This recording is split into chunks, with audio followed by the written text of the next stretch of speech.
আসসালামু আলাইকুম সুপ্রিয় দর্শক মণ্ডলী। ইসলামী ছাত্র শিবির ছাত্র দলের ইজ্জত একদম নষ্ট করে ফেলেছে।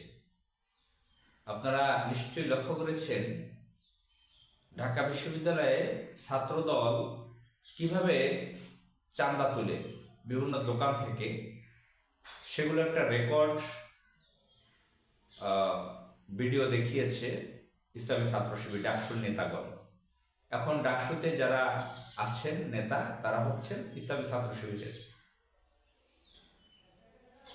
সাদেক কায়েম, ফরহাদ, এরা।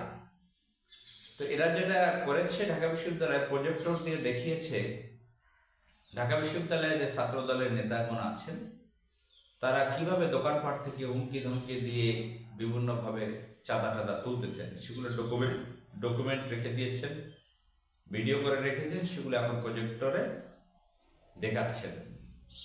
আবার এও দেখতে পেলাম এটার কারণে বিশ্ববিদ্যালয় কর্তৃপক্ষের কাছে ছাত্র দল গিয়েছে যে আমাদের একদম শেষ করে দিয়েছে, কোটানকোট সামনে জাতীয় নির্বাচন, এই মুহূর্তে শিবির এগুলো করতেছে, আমাদের ইজ্জত শেষ করে দিয়েছে, ইত্যাদি ইত্যাদি কোটানকোট।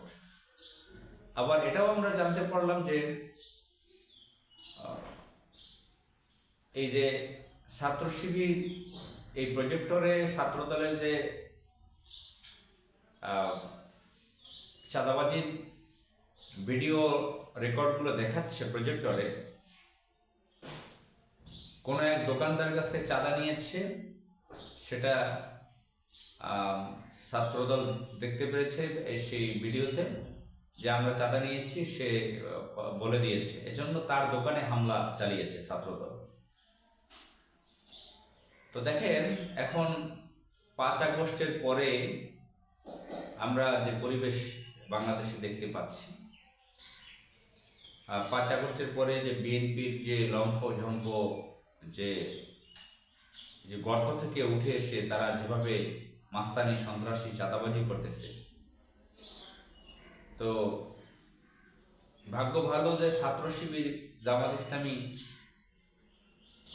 তারা অতীতের তুলনায় নেই, তাদের একটা পরিবর্তন হয়েছে এবং বিশ্ববিদ্যালয়গুলো তারা দখল করে নিতে পারে না ছাত্রদল পেশি শক্তি খাটিয়ে। কারণ এখন মিডিয়ার যুগ এবং অনেক মানুষ এখন সচেতন হয়েছে, যদিও মিডিয়ার প্রপাগান্ডা আছে ইসলামিস্টদের বিরুদ্ধে। অতীতে যেভাবে একদম গুন্ডা পান্ডাগিরি করে, সন্ত্রাসী করে হামলা টামলা করতো, এখনো যে করে না তা না, টুকটাক করতেছে ছাত্রদল, বিভিন্ন জায়গায় জামাত ইসলামের উপর, শিবিরের উপরে হামলা টামলা করে।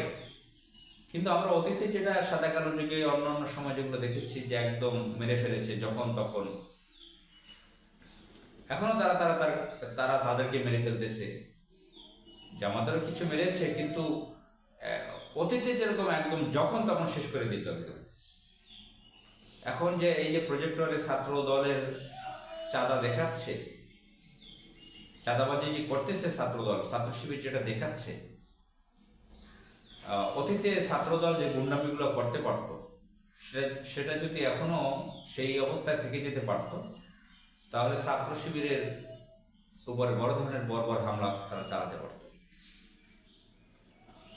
তো তারা কিন্তু সেই চিন্তাই আছে, তারা 12 ফেব্রুয়ারি তারা ক্ষমতা দখল করতে চায়, নির্বাচন বানচাল করতে চায়, তারা যে কোনোভাবে ক্ষমতা দখল করতে চায় 12 ফেব্রুয়ারি 2026। তারপর তারা প্রতিশোধ নেবে। তারা যে গুন্ডামি, সন্ত্রাসী করে, মাস্তানি করে, চাঁদাবাজি করে, এগুলোর বিরুদ্ধে যারা কথা বলেছে, এগুলো যারা দেখিয়েছে, তাদের বিরুদ্ধে তারা অ্যাকশনে যাবে, তারা তাদের উপর বর্বর হামলা করবে, এই চিন্তা তাদের মাথায় তো আছেই। তো যাই হোক, এখন ছাত্র শিবির যে কাজটা করেছে, ধন্যবাদ পাওয়ার মতন কাজ করেছে, তাদেরকে অভিনন্দন।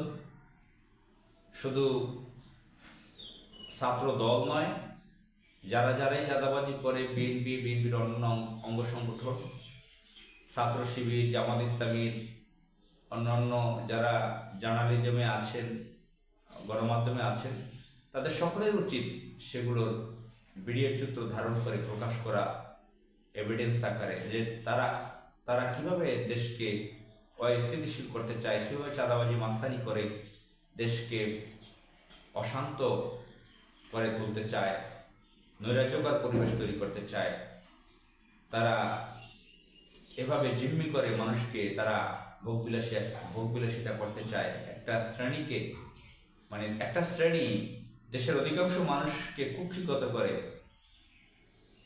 তাদের উপর জুলুম চালিয়ে তারা ভোগবিলাসিতা করবে, ক্ষমতা চর্চা করবে।